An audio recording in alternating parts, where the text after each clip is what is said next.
आजादी अफकार से है उनकी तबाही, आजादी अफकार से है उनकी तबाही, रखते नहीं जो फिक्र तदब्बुर का सलीका, रखते नहीं जो फिक्र तदब्बुर का सलीका, हो फिक्र अगर खाम तो आजादी अफकार, हो फिक्र अगर खाम तो आज़ादी अफकार, इंसान को हैवान बनाने का तरीक़ा, इंसान को हैवान बनाने का तरीक़ा। মসজিদের উদ্বোধন, মসজিদের কি আসলে পৃথিবীতে সর্বপ্রথম উদ্বোধন হয়েছে মসজিদ।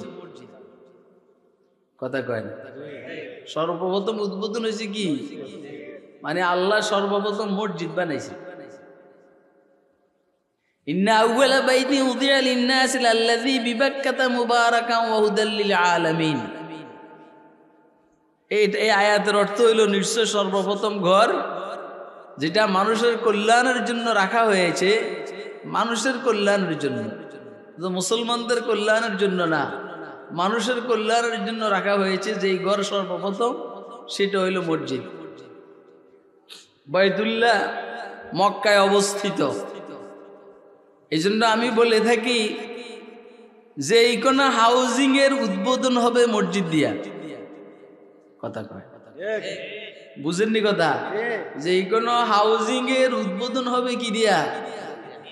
মসজিদ। হাউজিং এ মসজিদের জন্য জায়গা রাখে, আগে ঘরবাড়ি করে তারপরে মসজিদ বানায়। কিন্তু আল্লাহ পাকের নিজাম হইল দুনিয়া নামক এই হাউজিং যখন আল্লাহ বানান, এইখানে আগে কি ঘরবাড়ি বানাইছেন না আগে মসজিদ?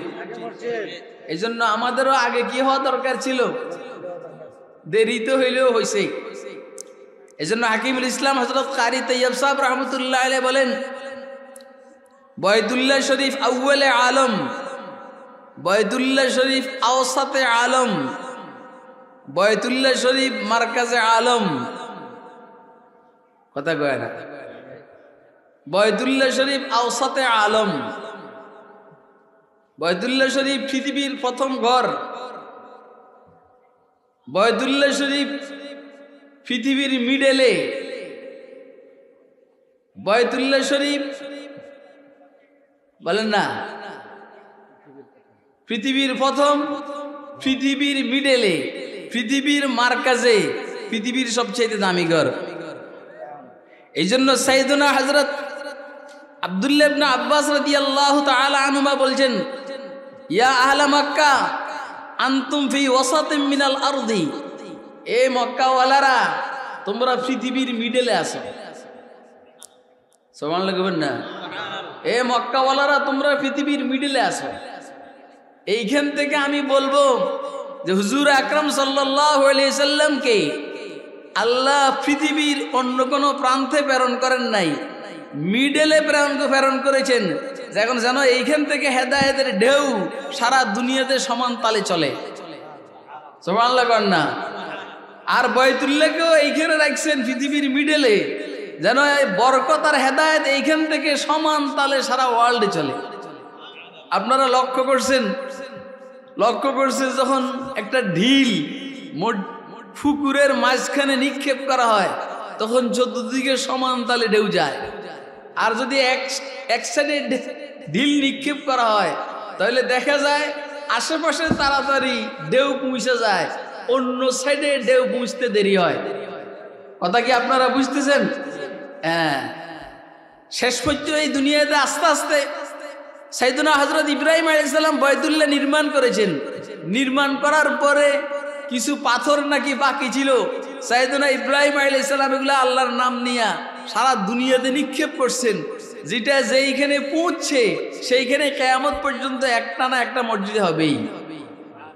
যদি বড় ঢিলা হইরা থাকে তাহলে বড় মসজিদ হবে, ছোট ঢিল যদি হইরা থাকে তাহলে ছোট মসজিদ হবে। আপনাদের এইখানে কোনটা পড়ছে আমার জানা নাই, মসজিদ হওয়ার পরে বুঝবো যে ছোট পড়ছে না বড় পড়ছে।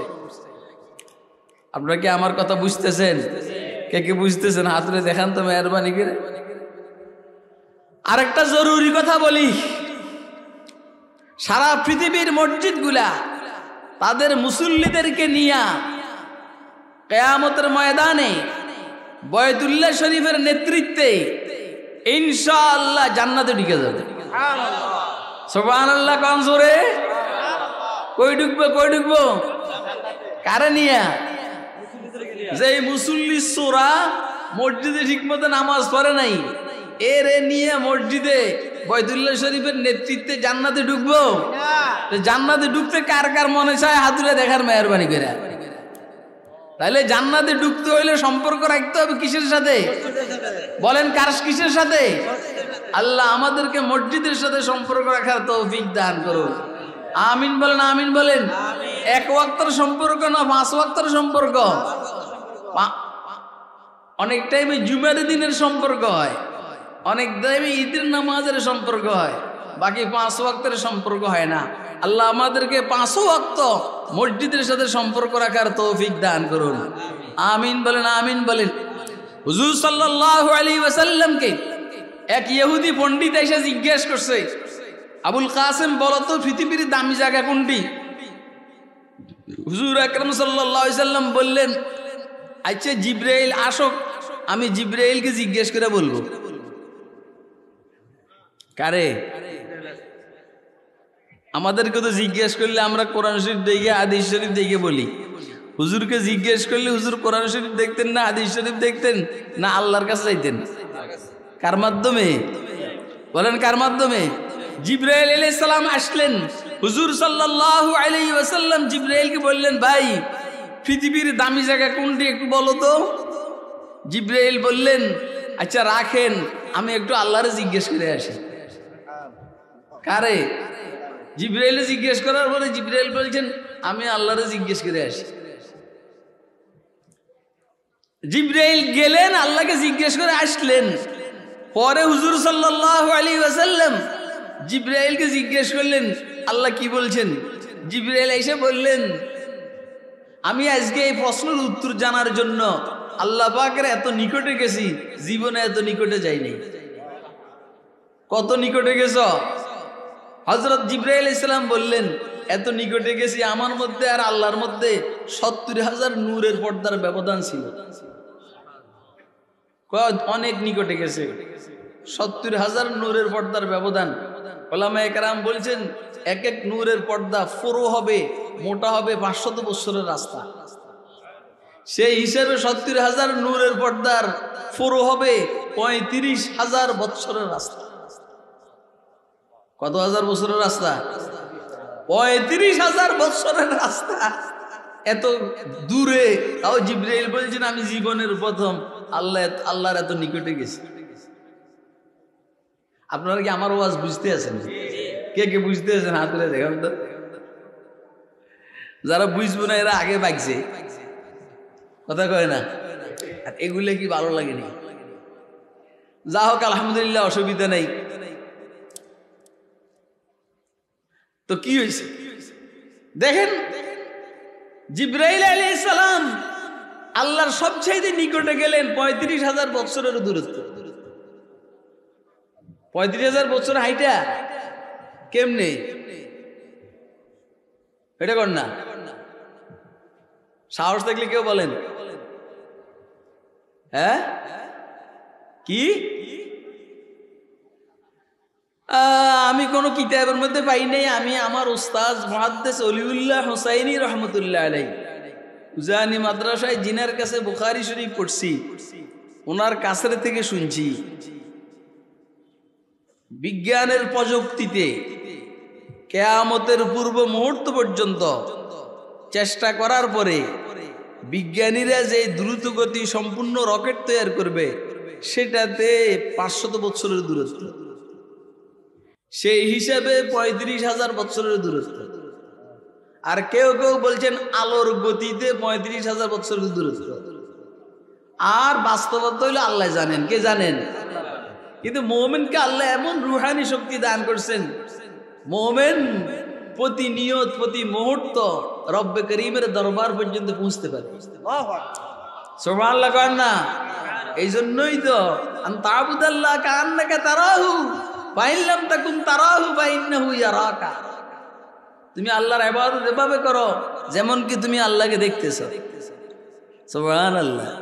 এই জন্য সজদার জায়গার দিকে তাকাইয়া থাকো, দেখো নি কুফালের গুণে মালিকের নূর চমকায় কিনা। সুবহানাল্লাহ করেন না? আল্লাহ বুঝার তৌফিক দান করো। জিবরাইল আলাইহিস সালাম বললেন, আল্লাহ উত্তর দিলেন, পৃথিবীর সবচেয়ে দামি জায়গা হইল মসজিদ। সুবহানাল্লাহ করেন না? এটা আল্লাহ পাকের দয়া। দামি জায়গার পাশাপাশি খারাপ জায়গা কোনটা সেটাও বলে দিয়েছেন। পৃথিবীর সবচেয়ে খারাপ জায়গা কোনটা? আর কোনটা কর না? তা আমি বলি বাজার কিনলে খারাপ হবে, বাথরুম খারাপ হইতে পারে না? বাথরুম যেটা টয়লেট ওয়াশরুম সেটা না খারাপ হবে? এইটার উত্তর হইল যে বাথরুমে গেলে যদি অপবিত্র হয় তাহলে শরীর অপবিত্র হবে, কাপড় অপবিত্র হবে। বাজারে গিয়ে গীবত শিকায়েত করলে শরীর অপবিত্র হবে না কলব অপবিত্র হবে? কথা কয় না? শরীরের অপবিত্রতা মারাত্মক না কলবের অপবিত্রতা মারাত্মক? আল্লাহ আমাদেরকে কলবের অপবিত্রতা থেকে হেফাজত করুন। আমিন বলেন, আমিন বলেন।